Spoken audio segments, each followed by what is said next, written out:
Hello again. Here is my latest multi-tool acquisition, the Leatherman Free P2. Now I think I've got plenty to say about this video, so this is going to be another one of those longer videos. Probably quite rambly.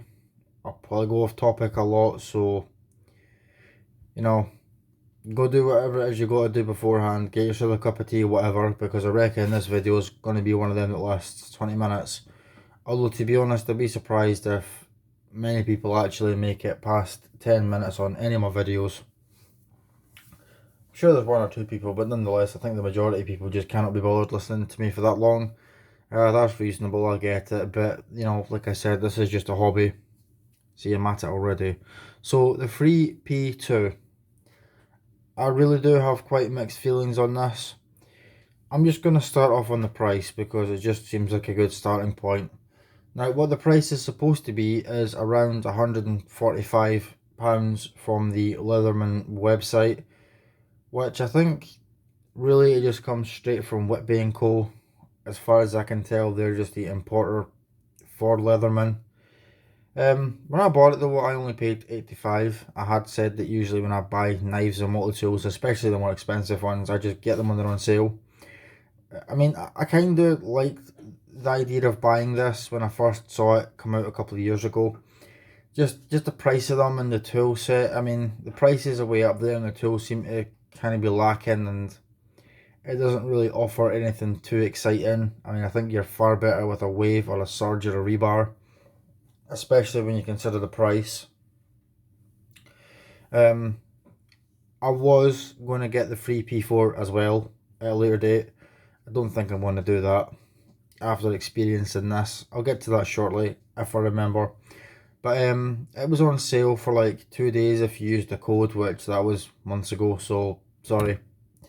To be honest, I don't really feel like sharing codes here because it feels like I'm sort of doing free promotions. I don't want to do that. I just want to show you things and give you my opinion.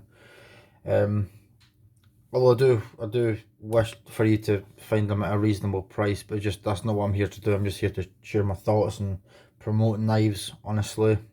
£85, which I paid for. Okay, it's a bit more reasonable, but I think it's still a bit much for what you're getting. Although it is still made in the States, so things still need to be paid for. It's not your cheap Chinese crap. You know, it is still a genuine Leatherman. By the way, just as a side note, what the hell are they doing with their logo? The old logo was so nice. I really, really liked the old logo. The new one's horrible. The new logo is puke, in my opinion. You might like it. That's fine. I don't. I thought the old one was pretty cool. Anyway, that doesn't really matter too much. So my first thought says the thing's overpriced, it lacks in tools. I have heard a few other YouTubers say that Leatherman apparently claims, what a lot of ways of words in one sentence by the way. Leatherman apparently claims that the pliers on the free P2 and the free P4 is the strongest plier heads yet. I don't really test these things. I don't care to put my multi-tools in a position where I could potentially break them. I want to use them within their means. I don't care if you can send it back to them and get a free one. I don't want to do that. I just want to buy it and keep it forever. I don't like giving it away or whatever. I don't want to send it back. I want to buy it and have it. Apparently the pliers are stronger than the wave or the surge. In fact, I heard that from Texas Tool Crib. Great channel, by the way. I love watching his stuff. Texas Tool Crib. His assessment is he's finding it hard to believe that the pliers on these is stronger than the wave of the surge. I really have to agree. Like, there's no way in hell am I believing that the pliers on this is stronger than the surge pliers. I can't believe that. I mean, if we just look at the basic design, the handles certainly have to be weaker. I'd be surprised if the handles on this multi-tool here is stronger. Now, all that out of the way, to be really honest with you, now I really have been enjoying this multi-tool, don't get me wrong, it's fun to play around with. With the magnets being one of the main features on this thing, it really is a joy to play with, and it's reasonably fast to deploy. I'm not so sure if it's worth worth that extra money. Now, the harsh truth is this is a glorified Wingman. This is a glorified Leatherman Wingman. It's kind of a nicer design. It's a bit stronger than a Wingman, don't get me wrong, and the tools are a little bit better and a little bit stronger. And overall the quality is a bit better, but honestly it's a glorified Wingman with the quality of a SOG, if you like. I mean, SOGs, maybe that's a bit mean, because SOGs really are pretty bad. I've got one SOG multi-tool and I've not bought any other since. I will probably eventually. The SOG Power Pint looks quite nice. It's a cute little multi-tool, if you like. I personally feel like this multi-tools try to do too much, and I personally feel like it's copying a bunch of other multi-tools. Like the way that they've got the outside, like the tools, that they've got it set up like a Victorinox where all of the tools are outside accessible. I mean, that just reminds me a lot of a Victorinox, kind of with the quality of a SOG, but the price of a Leatherman. I mean, I'm not really too convinced on this thing. I mean, it is a lovely little tool and it looks smart. It certainly does. And the lock is different and it looks like a fairly strong lock. And I mean, I have been using this. It has performed well. I've used the knife just the other day to cut up some cardboard boxes and I'm reasonably happy with it. The scissors are good for, well, I think I had cut some paracord. I've probably opened some packages. It's certainly alright for cutting one's nails, which is usually what I do with it. Used the screwdrivers a few times. They're okay. I used a flathead screwdriver to take the flint out of Zippo to loosen that screw in the Zippo. But honestly, like I said, it's just a glorified Wingman. We'll get to that just shortly. So overall, the design, the aesthetic is quite nice. It's different. It looks very modern, almost futuristic. Again, that logo there, it's just puke. No offense to Leatherman or anything like that. I love Leatherman products. I always have done. Now this here almost looks like it could be a striking surface. In fact, I'm just going to say a few things about this. This probably could be used as a hammer. Maybe not for nails. I mean, I suppose you probably could. Do that at your own risk. Leatherman doesn't actually suggest that as a feature. One thing I really don't understand is why the hell did they not use this as a bit driver? Because they could have just machined, you know, a space in there to put standard 1/4 inch screwdriver bits, and there you go. That would have massively improved the functionality of this multi-tool. I mean, that would have been a really good selling point. Maybe I'm missing something. Maybe I'm just being an idiot. Or even if they just made it so it would fit Leatherman's own bits, I wouldn't care so long as it was more functional.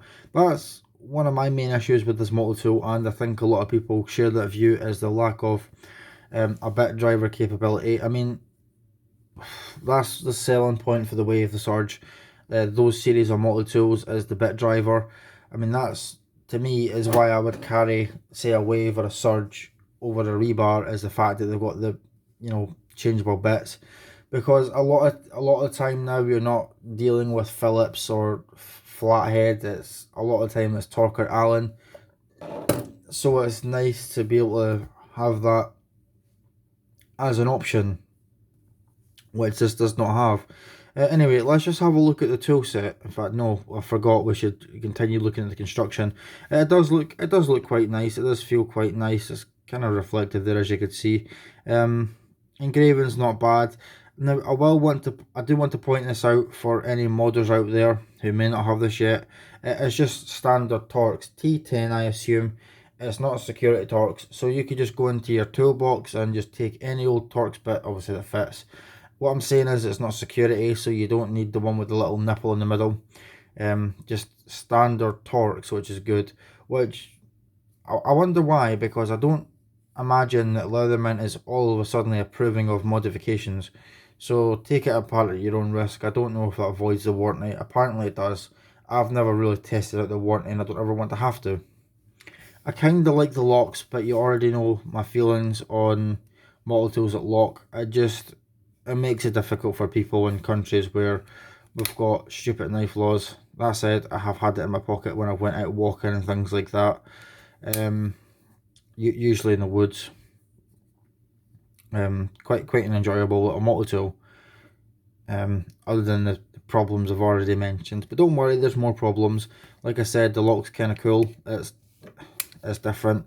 Now, the selling point of these is they're supposed to be one hand accessible for every tool and implement, which, yeah, you can, but I mean, even opening the blade, I find is kind of difficult to do with one hand, truth be told. I don't know if anyone else has had that problem, whereas with the Surge or the Wave or most other multi-tools, I find it to be no problem at all.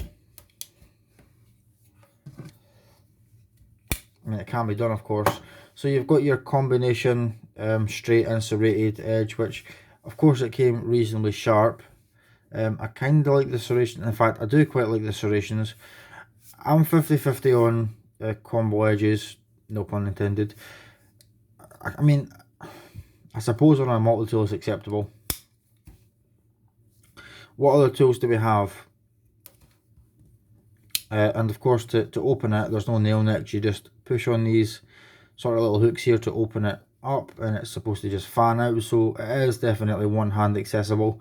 I think Leatherman are a bit cheeky in the way they've implemented this. I mean, that's your flat-headed screwdriver right there, or at least one of them, because Leatherman, for God knows what reason, loves flat-headed screwdrivers. It's also some sort of package opener, so that's an edge there which is ground quite steep, which is interesting. Not really sure what purpose that would serve. I suppose it'd be good for opening boxes without making the rest of the office shit their pants at the sight of that blade, because it's 2020 and people find anything that's sharper than a teaspoon scary for whatever reason. Again, I've got mixed feelings on that. I mean, I've never really found the use for that. Phillips driver, does that look familiar to you? Because it does to me. That to me looks a lot like the Phillips driver off the Wingman. We're going to get to that just shortly, so don't worry, sit tight. And the bottle opener. Now usually I'm fine with that, but in this instance I think it's a bit cheeky. Honestly though, the bottle opener, sorry, the screwdriver, the Phillips screwdriver on the rebar is way superior. Look at the difference in that. And you can actually put an adapter on this and use 1/4" screwdriver bits. I tried on this, it's not going to happen. At Leatherman, your old style bottle opener, can opener was excellent. This is garbage. I've not actually used it yet, so I can't really be too critical. But I mean, what were you thinking? I don't want to shit on this multi-tool too much, but I kind of can't help myself. I mean, don't get me wrong, I do love it. I mean, I goddamn well better love it after the amount I paid for it. Even though I got it about £60 less than it should have been, honestly. So here we have the can opener, which, yeah, see what I mean by they're copying other multi-tools. I mean, that looks a lot like a Victorinox can opener to me, just without the screwdriver tip. I mean, obviously that's what they do, they all copy each other. I mean, the folding butterfly multi-tool was originally a Leatherman design, and obviously Victorinox, Gerber, Sog and all the rest have got their own offerings. By the way, I forgot to say that all the tools lock, which that's obvious anyway, but I had to say. You can see there how the lock works. That looks like a pretty damn strong lock to me. I'm not worried about that failing whatsoever, although I'm happy using a slip joint most of the time. But I do like to carry the latest and greatest from time to time, but I really do. I mean, again, I love all knives and multi-tools. The latest and greatest, old and boring, love them both. 20-year-old design, 20-year-old multi-tool, still going strong, bought second hand. In fact, it's probably been in more people's hands than I realise. What other tools do we have here? Well, let's try and do it properly. Open it with one hand, make them all fan out. So we've got that can opener. We could actually just put that away, I suppose. Now this, I feel, was extremely cheeky. Dirty buggers that they are. That is your eyeglass screwdriver and your awl. Never actually tested that, but I've got the strongest feeling that's going to twist. If you put any significant pressure on that while trying to force this into a piece of wood, you're going to twist the tip of it, and it's not going to be much of a useful eyeglass screwdriver. It does have a sewing eye, which I'm glad it does, but this is just not how you do it all. I mean, it does kind of have a sharp edge there as well, but I'm not terribly impressed with this. I prefer having dedicated tools. At least this kind of is a no-go. I mean, it works. It will work, but I don't think something like this will be as effective as something like the awl on the Surge or on a Swiss Army knife or anything like that. I mean, yeah, that's a much better awl in my opinion anyway. Let's see, what else do we have? What's the next tool along? An inch ruler and the screwdriver. Why? What's the point? And why did you even bother adding centimeters? You've got like, what, 2 centimeters on that, and there's nothing on the other side. Why not just do one side inches and the other one centimeters? That just seems dumb. And then you've got their cable stripper or whatever the hell that is. A thing that I'm never going to use. Probably not anyway. Let's see, what else do we have? Next tool over, again, see what I mean by Leatherman's obsession with flat-headed screwdrivers. It just doesn't seem necessary. This is only cut in one direction, diagonal. It's not cross-cut like this. So it's not diamond like that, it's just straight, which is kind of awkward to use. And my god, that is a small file. I mean, what's the point? I'll just compare it to the file on the Surge and this, what other tools do I have? The rebar. I'm sure I had the rebar here a minute ago. Oh yeah, there it is.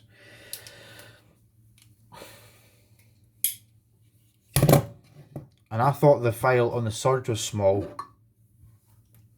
What you're supposed to do with a file this small, I don't know. And it doesn't work particularly well as a nail file. It'll do in a pinch, but it's a bit aggressive for that, honestly.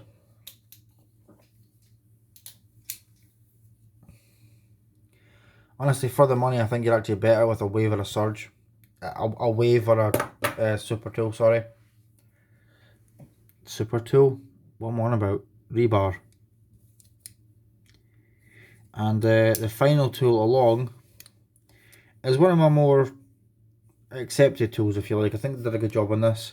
The scissors, I actually quite enjoy the scissors on this. Nothing wrong with those. And of course the star of the show, the whole magnet flippy balisong thingy action, which I feel is gimmicky but is a hell of a lot of fun. Is it really worth that much money for magnets essentially? No, not really. I mean, you could do this with most other multi-tools. You could do that with the wave and with the Surge and with the rebar and all the rest if you want. It just takes time. Once they get worn in, you could do that with it anyway. That's kind of cool. Don't get me wrong. But I don't know. I think this is just one of the more gimmicky models. I don't think this is really necessary. Cool, yeah. Convenient, kinda. Worth the money, probably not. It's kind of ugly when it's open as well, at least in my opinion. Like the fact that it's got replaceable wire cutters, although that's not something I really use. The pliers seem fine, they feel fairly strong. I just want to show you here, you can see right through the handles. So it's just 2 flat pieces of metal, essentially. There's no way in hell could that be as strong as the design on the Surge or the Wave. I mean, look at that, you've essentially got 1 piece of metal folded over 4 times. That is a pretty damn strong design. I mean, these literally stop bullets. I'm not so convinced with this, and I mean, I don't usually care if it wobbles a bit. I mean, it's not going to be perfect. I kind of like the way that they've got that sort of slip joint lock action there. That's kind of cool. And again, it's definitely fun to play with. What was I talking about there? Oh, god damn it. Excuse me. But there's no way in hell is this as strong as the other designs, or even as strong as the rebar. And like I said, it's definitely lacking in tools. That's all the tools. Now, I did say that this is basically just a glorified Wingman, and I'm going to show you. Now, about 5 or so years ago, you could get a Wingman for about £30 to £40. I paid about 35 for mine at the time. For whatever reason, Leatherman seems to think it's acceptable to now put that up to about £70, which, see if you are going to buy a Wingman and the price tag is £70, just don't buy it, it's not worth it. Buy a rebar. Buy a rebar. Much higher quality multi-tool. Much better functionality. Much stronger, it's so much sturdier. So, keep in mind the tools on this. I'm just going to start from the inside out so I don't cut myself. Okay, look at that. That very familiar Phillips screwdriver. Flathead screwdriver. A package opener. With a package opener on the 3P2. Very different package opener. This is way better, I think. This is going to be way more functional for clamshell packaging, cardboard boxes, and you can even use this as a carving tool, which is good. Look at that file. Very similar to the one on the 3P2, and again with the screwdriver. Can opener's different, closer to the can opener on the Wave and the Surge. And if I close the thing, I don't want to fully close it, I want to have all the tools sort of displayed. Of course this one's spring loaded, which is a thing on its own. Scissors and your combo knife, if you like. It's almost the exact same tool set. The only thing that this adds that this does not have is an awl and, well, the replaceable wire cutters. I mean, all the tools on this lock, it's a bit stronger, it's a bit nicer. I'm not so convinced though. Once more, I'll just get all the tools out just to sort of, you know, the reason I do these videos is, well, I'm a bit of a knife and multi-tool enthusiast, but I would like to, you know, help make your decision on what knife or multi-tool you want to buy. I'm sure that's why a lot of you watch these videos. That's certainly why I like to watch similar videos.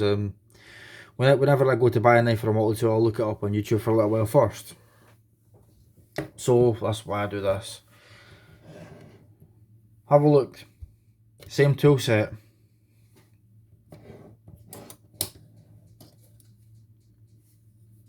So we've got scissors, combo blade, can opener, bottle opener. There's your can opener, your bottle opener. The screwdriver's pretty much identical. This one's got an extra screwdriver, I think, but really, I mean, they're very similar. So this is basically the rich man's Wingman. In fact, I'm pretty sure just a few years ago the Wingman was the poor man's Wave. Well, now the 3P2 is the rich man's Wingman, if you can see what I'm getting at. So, I mean, I'm not completely shitting over the 3P2. It's a good multi-tool, it'll do the job. It's just, it's nowhere near in the same league as the Wave or the Rebar or anything. In fact, I would personally class this as a lower sort of duty multi-tool in the same sort of camp as the Wingman. It really is just a rich man's Wingman. Especially if you're paying £150 for the damn thing. Anyway, I don't think I've really got that much more to say. The only thing that really does let this down is the fact that it doesn't have a bit driving capability. If it did, that would be a massive game changer. The 3P4 has a saw, this does not. Whatever, that's fine, but the price difference is massive. An extra £30 just for a saw. I think the tool's a bit bigger, and it's got 2 separate blades. Is it really worth that much more money? I'm not too convinced. I was going to get it, probably not going to now. Anyway, please do give me your thoughts in the comments below. If you've got the free P2 or the free P4, do feel free to let me know. Do you agree that it's essentially just a rich man's Wingman? I'm not saying that I'm rich or the people that own it are rich. I'm just saying I think it's quite expensive for what it is. I don't think it's that much better than the Wingman. Anyway, your thoughts is can't speak. Your thoughts are just as welcome in the comments. So do let me know what you think. Cheers for watching. I'll see you later.